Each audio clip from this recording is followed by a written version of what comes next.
Good morning students. Last class में हमने नदी के द्वारा बनने वाली जो आकृतियाँ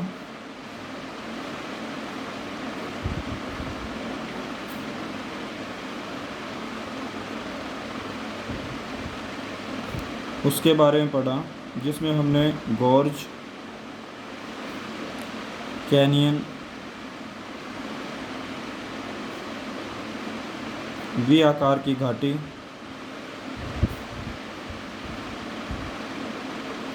ये तीनों जो रूप पढ़े ये घाटी या वैली के रूप होते हैं। गॉर्ज, कैनियन, वी आकार की घाटी। इसके अलावा जलप्रपात, वाटरफॉल,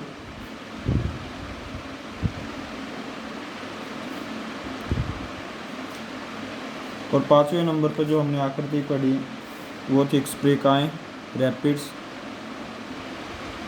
जब नदियों का पानी उछल उछल कर चलता है तो उसको एक्सप्रेकाएँ बोला जाता है। इसके अलावा जलगर्तिका,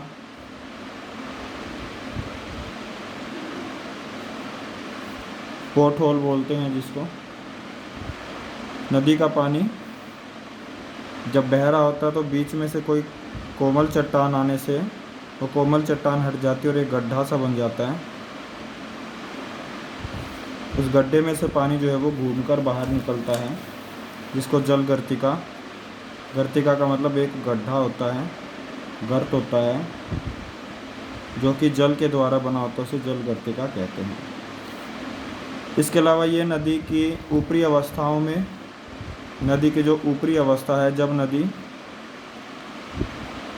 पर्वतीय क्षेत्रों पर होती है उस वक्त बनने वाली जो आकृतियाँ हैं वो ये हैं। ये सभी आकृतियाँ नदी के अपर्दन की क्रिया या इरोजनल एक्टिविटीज से बनती हैं। इसमें निक्षेपण का कोई रोल नहीं है। ये सभी आकृतियाँ अपर्दन क्रिया से तैयार होती हैं। जब नदी मैदानी भागों में आती हैं तो इसका दो कार्य रह जाता है नदी का,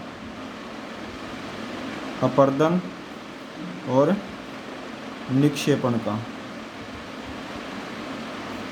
इरोजन और डिपोजिशनल वर्क नदी के हो जाते हैं, और जिसको हम कहते हैं नदी का मध्य भाग। इस मध्य भाग में बनने वाली जो आकृतियां हैं उनमें सबसे पहले हमने जलोढ़, पंख और जलोढ़ शंकु के बारे में पढ़ा था। वैसे दोनों अलग अलग आकृतियां हैं, मैंने एक में ही लिख दी है। जलोढ़ शंकु जो होते हैं, जो नदियां पहाड़ी क्षेत्रों को छोड़कर जब मैदानी भागों में प्रवेश करती है तो पहाड़ी क्षेत्रों का जो पर्वत का फुट हिल होते हैं, जो पर्वत के बिल्कुल नीचे वाला भाग होता है, वहाँ पर बड़े बड़े पत्थर जमा हो जाते हैं, क्योंकि नदी की स्पीड कम होने से एक स्टीप स्लोप बनता है, तीव्र ढाल बनता है। इसको कहते हैं जलोढ़ शंकु। और इससे आगे का जो एरिया है जिसमें फाइन सोयल मटेरियल पाए जाते हैं और इसका जो ढाल होता है वो मंद होता है, मिट्टी के कण पाए जाते हैं, इसको कहते हैं जलोढ़ पंख, क्योंकि इसकी जो आकृति एक पंख के समान होती है। तो ये हमने लास्ट क्लास में पढ़ा था, यहाँ तक हम कवर कर चुके थे और उम्मीद करते हैं कि आपने भी इसको डिटेल में पढ़ लिया होगा। आज की जो क्लास है उसमें हम नेक्स्ट आकृति के बारे में पढ़ेंगे, नदी विसर्प। इसको कहते हैं रिवर मेयंडरिंग्स।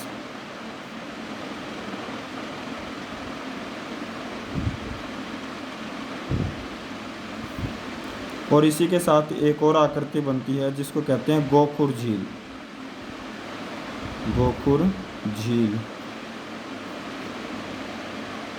Oxbow lake. ये नदी मेयंडरिंग्स एक ऐसे स्थलाकृति है जिसका निर्माण अपर्दन और निक्षेपण दोनों प्रक्रियाओं से होता है। इसमें अपर्दन और निक्षेपण मतलब इरोजन प्लस जो डिपोजिशनल एक्टिविटीज़ हैं उन दोनों से ये आकृति बनती है। तो होता क्या है ये कि नदी प्राय सीधी नहीं बहती बल्कि सांप की तरह बल खाती हुई चलती है। इस तरीके से जो नदी है वो प्रवाहित होती है।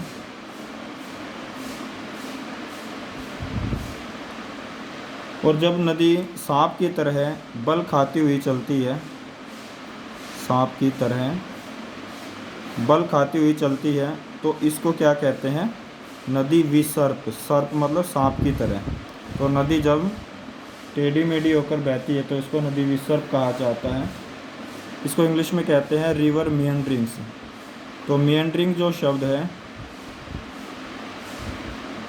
या मियंडर जो शब्द है ये टर्की भाषा का शब्द है। जो ये मियंडर शब्द लिया गया है ये कहाँ से लिया गया है? टर्की भाषा का शब्द है, वहाँ से ये लिया गया है, जिसमें जब नदी समुद्र तक पहुँचते पहुँचते जो है वो सांप की तरह बल खाती हुई चलती है तो उसको नदी विसर्प कहा जाता है। और ये जो आकृति है ये कहाँ पर बनेगी? मैदानी भागों में।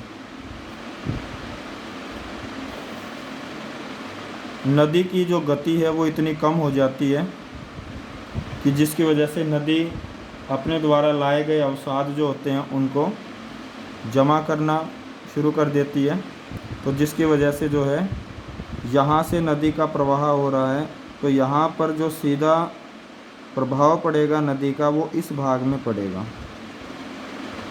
क्योंकि नदी सीधी आएगी तो सबसे पहले इस भाग में टकराएगी। यहाँ से टकराने के बाद ये भाग जो है वो अपर्दन यहाँ पर होता है, इरोजन। सबसे पहले जो नदी सामने आके टकराएगी उसमें इरोजन का कार्य चलता है। उसके बाद जब नदी को रास्ता नहीं मिलता तो ये नदी जो है वो मुड़ जाती है और सीधी बहती है। फिर दूसरा जो प्रभाव है नदी यहाँ पर डालेगी, यहाँ पर भी अपर्दन कार्य होता है, इरोजन एक्टिविटी यहाँ पर होती है। और जब नदी यहाँ रास्ता नहीं मिलता तो ये आगे की ओर बढ़ती है और सीधा प्रभाव यहाँ पर डालती है। तो जहाँ पर सीधी नदी टकरा रही है वहाँ पर अपर्दन का कार्य होता है, इरोजन का प्रभाव, इरोजनल एक्टिविटी यहाँ पर होगी। अब जहाँ पर इरोजन होता है इसका जो अपोजिट साइड है ये भाग जो है यहाँ पर डिपोजिशनल एक्टिविटीज होती है। नदी जो है यहाँ पर अपने द्वारा लाए गए अवसाद उनको जमा करना शुरू कर देती है।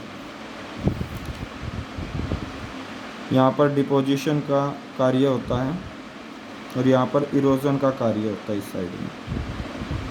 फिर धीरे धीरे नदी का अपर्दन कार्य इतना ज़्यादा बढ़ जाता है कि ये भाग यहाँ से कटता हुआ चला जाता है और धीरे धीरे ये अगले वाले भाग में जाके मिल जाता है। यहाँ पर जो ये अगले वाला भाग है इसमें जाके ये नदी मिल जाती है। यहाँ से कटाव होते होते ये आगे वाले भाग में चली जाती है, तो नदी का पानी फिर यहाँ से बहना शुरू कर देता है और यहाँ पर डिपोजिशन होने की वजह से ये भाग जो है ये बंद हो जाता है।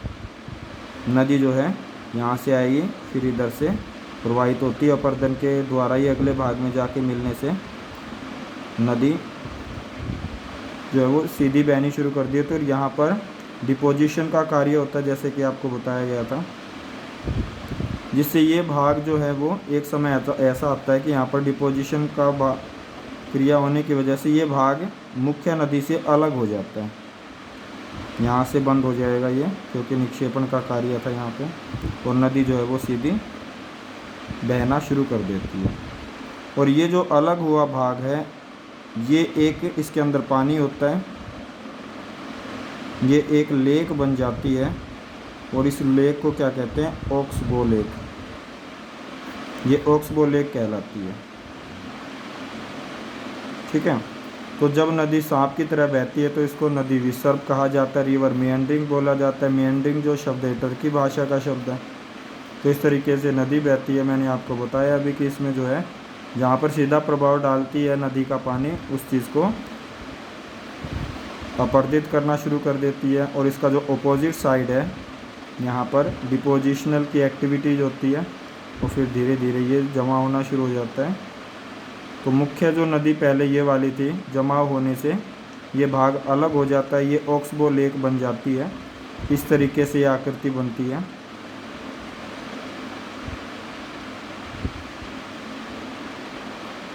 ठीक है, ये इसके अंदर पानी उपलब्ध होता है, तो ये ऑक्सबो लेक कहलाती है। तो मुख्य नदी जो है वो फिर यहाँ से ये वाली नदी हो जाती है। तो इस प्रकार इसका निर्माण होना शुरू हो जाता है। एक डायग्राम जो है उसमें भी दिखाया गया है आपकी बुक के अंदर, कि देख पा रहे हैं पहले नदी जो है वो इस तरीके से बह रही है, फिर उसमें और ज़्यादा मोड़ आने शुरू हो जाते हैं, मुड़ जाती है नदी, फिर इस तरीके से प्रवाहित होती है। ये जो दोनों किनारे होते हैं, यहाँ पर इरोजनल एक्टिविटीज़ बहुत ज़्यादा होने की वजह से ये किनारे हैं वो आपस में मिल जाते हैं, और ये जो नीचे वाला भाग है ये मुख्य नदी से अलग हो जाता है। ये जो लेक बनती है गाय के खुर की तरह ये आकृति होती है, इसको कहते हैं गोखुर झील, और ये जो नदी फिर मुख्य नदी यहाँ से बन जाती है। ये सारा का सारा जो शेडिड एरिया है ये क्या दिखा रखा है, डिपोजिशनल एक्टिविटीज़। यहाँ पर डिपोजिशन होता है, ये इसमें शो किया हुआ है। ठीक है, तो इस प्रकार नदी विसर्प जो है आकृति बनाती है। तो ये मध्यवर्ती जो भाग है, जब नदी मैदानी भाग में आ जाती है तो उस वक्त जलोढ़ पंख, जलोढ़ शंकु और नदी विसर्प जैसी आकृतियों का निर्माण करके 3 आकृतियाँ आपकी बुक में दी हुई हैं नदी के द्वारा निर्मित, जो मध्य भाग में या मैदानी भाग में बनती है। ठीक है, क्लियर हो गया होगा ये पोर्शन आपको। नेक्स्ट जो है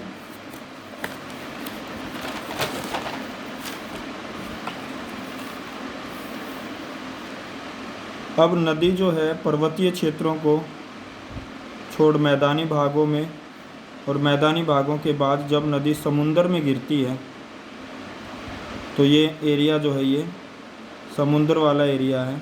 यहाँ पर जो नदी अपनी आकृति बनाती है उसको कहते हैं निचला क्षेत्र। ठीक है, लोअर एरिया, जो नीचे वाला एरिया होता है जब नदी समुंदर में गिरती है। तो यहाँ की विशेषताएं क्या क्या हैं, नदी की जो स्पीड होती है वो बिल्कुल कम हो जाती है, बहुत कम। नदी की जो स्पीड है वो कम हो जाती है।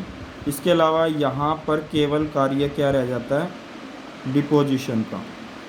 ठीक है, डिपॉजिट करना इनका मुख्य कार्य रह जाता है, निक्षेपण।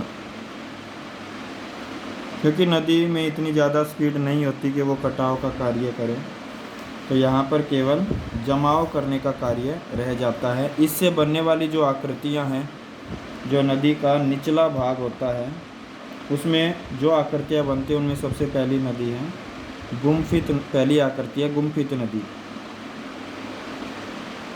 गुम्फित नदी इंग्लिश में कहते हैं ब्रेडेड स्ट्रीम्स।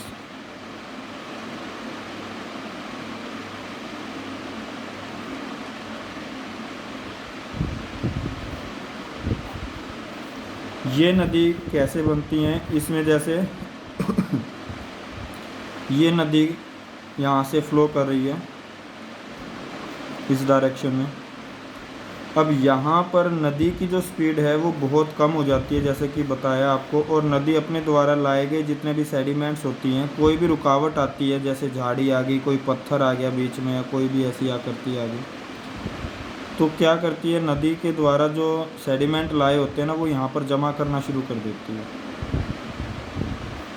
ठीक है, यहाँ पर जो है अलग अलग भाग में नदी अपने द्वारा लाए गए अवसादों को जमा करना शुरू कर देती है नदी के बीच में। ठीक है, तो जिसकी वजह से नदी जो होती है वो अलग अलग शाखाओं में होकर बहना शुरू कर देती है। इसमें अलग अलग जो है वो ब्रांचेस बन जाती हैं। ये नदी का अवसादों का जमाव है नदी में। तो जब ऐसी नदी होती है उसको कहते हैं गुम्फित नदी, और यहाँ पर केवल जमा होने से ये आकृति बनती है कि नदी का जो निचले भाग होता है वहाँ पर नदी अपने द्वारा लाए गए जितने भी सेडिमेंट्स होती हैं उनको अपने साथ लेकर चलने में असमर्थ होती है, जिसके फलस्वरूप क्या होगा, नदी अपने तल पर जो इसका निचला भाग होता है उसमें जमा करना शुरू कर देती है, और नदी कई धाराओं में बटकर बहना शुरू करती है। तो इस प्रकार जल अनेक धाराओं में बहती है, तो इसको क्या कहते हैं? गुम्फित नदी के नाम से इसको जानते हैं। ठीक है, जैसे इसमें एक शेप दिखा रखी है, ये नदी जो है यहाँ से बह रही है, बीच बीच में रुकावट आ रही है, सेडिमेंट्स हैं, रोधिकाएँ बोलते हैं इनको हिंदी में। ठीक है, तो यहाँ पर फिर नदी अलग अलग शाखाओं में होकर बहती है, इसको क्या कहते हैं? ब्रेडिड स्ट्रीम्स या गुम्फित नदी के नाम से इसको जानते हैं। तो ये नदी के निचले भाग में बनने वाली जो है वो पहले आ करती है गुम्फित नदी। ठीक है, दूसरी जो शेप है, दूसरी जो आकृति है, उसको कहते हैं प्राकृतिक तटबंध।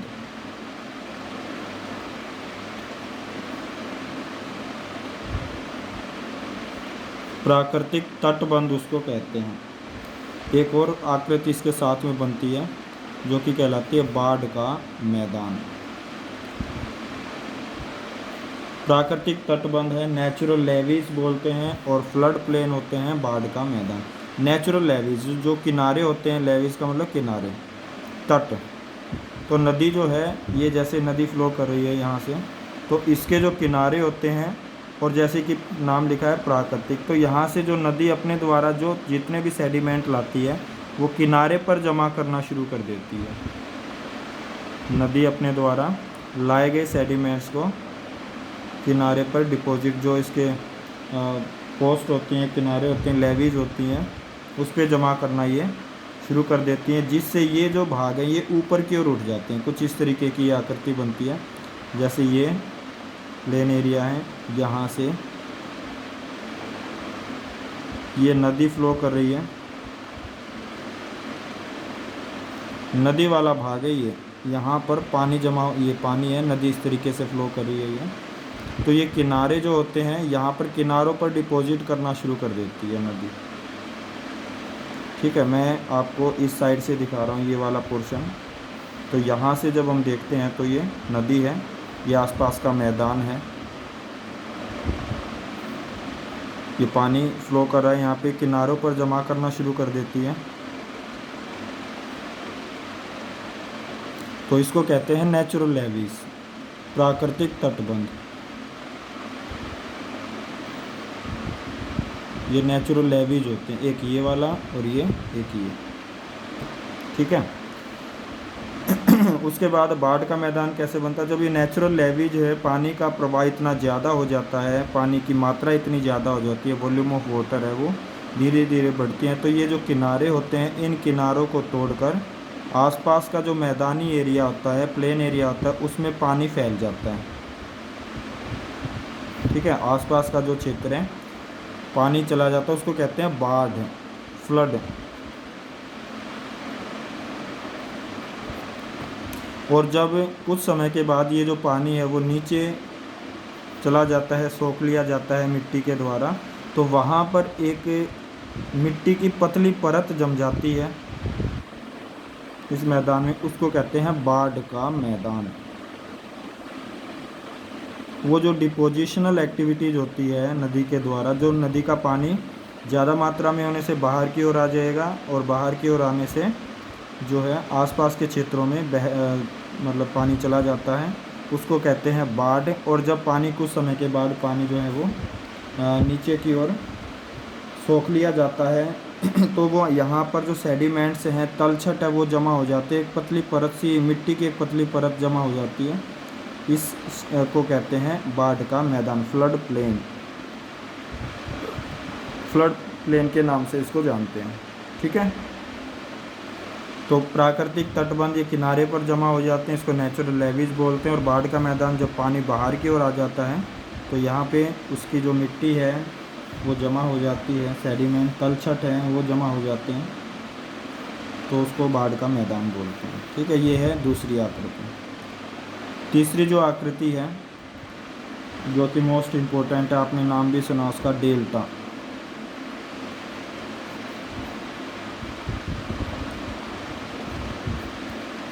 डेल्टा जो होती है ये क्या होता है? जब नदी किसी समुंदर में या झील में गिरती है तो उस वक्त नदी की गति इतनी कम हो जाती है, जैसे ये नदी फ्लो कर रही है यहाँ से, और यहाँ पर ये एरिया जो है ये समुद्र का एरिया है, कोई सी या ओशंस वगैरह हैं, लेक है कोई भी, तो नदी की जो स्पीड है इतनी कम हो जाती है समुद्र के किनारे आते आते कि वह अपने द्वारा लाए गए जितने भी सेडिमेंट्स या अवसाद हैं उसको जमा करना शुरू कर देती है। जैसे यहाँ पे जमा करना शुरू कर दिया ये एरिया, ठीक है। इस तरीके से समुद्र में गिरने से पहले नदी अपने द्वारा लाए गए अवसादों को कहीं कहीं पर, क्योंकि रुकावटें आएंगी तो ये जमा होना शुरू हो जाती है, और जो है वो नदी अलग अलग धाराओं में, जैसे ये यहाँ से अलग अलग धाराओं में बहना शुरू कर देती है।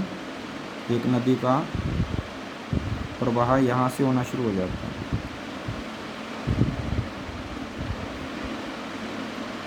ठीक है। तो नदी अलग अलग धाराओं में, ये क्या है, ये हैं धाराएं, स्ट्रीम्स।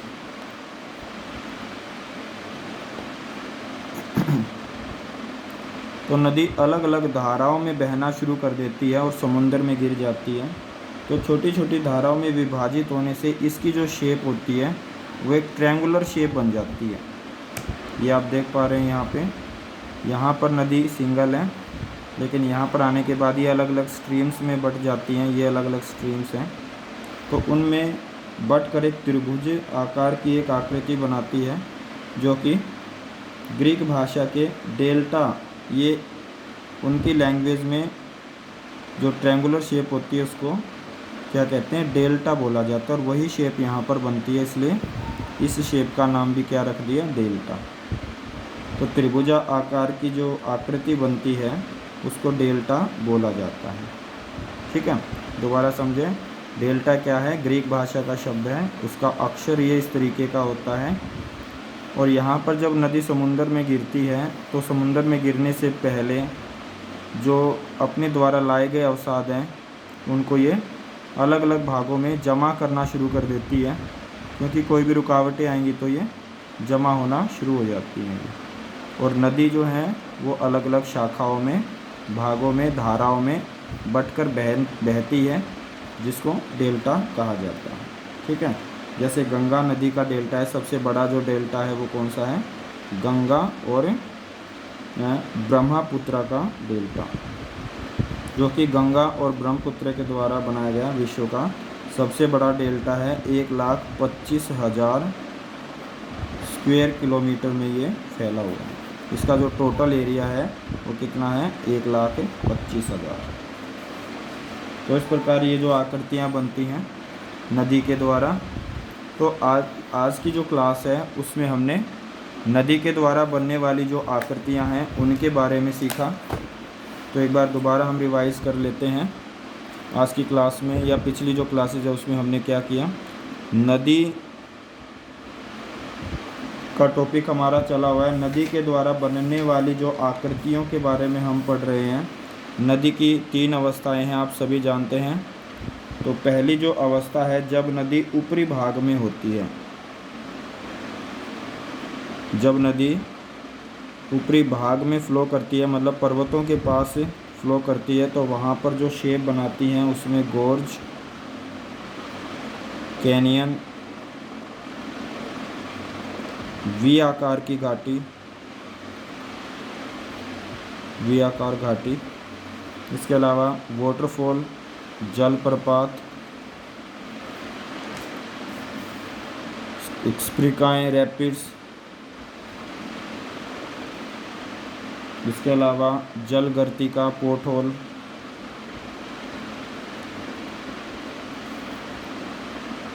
ठीक है। ये आकृतियाँ बनाती है। जब नदी मध्यम भाग में होती है, मतलब मैदानी भाग में होती है, उस वक्त जो आकृतियाँ बनती हैं उसमें पहली आकृति है जलोढ़ शंकु, दूसरी आकृति है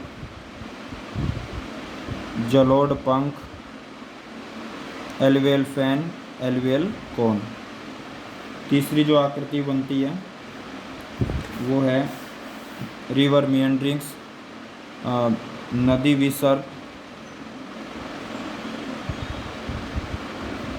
चौथी आकृति बनती है गोखुर झील, ओक्सबो लेक। और पांचवी जो आकृति बनती है, ठीक है, चलो यहीं तक ही कर लेते हैं। ये चार आकृतियाँ जो हैं ये मध्यम भाग में बनती है। निचला जो भाग है, जब नदी समुंदर में गिरने से पहले कौन कौन सी आकृति बनाती है, वो तीसरी अवस्था होती है निचला भाग। वहाँ पर पहली आकृति बनेगी गुम्फित नदी, ब्रेडिड स्ट्रीम्स, गुम्फित नदी। दूसरी जो आकृति है वो है नेचुरल लेविस, प्राकृतिक तटबंध। तीसरी जो आकृति है उसको कहते हैं बाढ़ का मैदान। चौथी जो आकृति बनेगी वो बनेगी डेल्टा। तो इस प्रकार नदी जो है ये आकृतियाँ बनाती हैं तीनों अवस्थाओं। इसमें नदी का अपर्दन और निक्षेपण,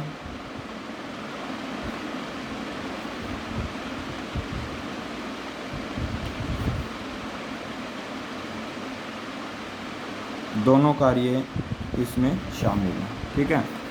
तो ये आज की क्लास में हमने नदी के द्वारा बनने वाली आकृतियों का अध्ययन किया।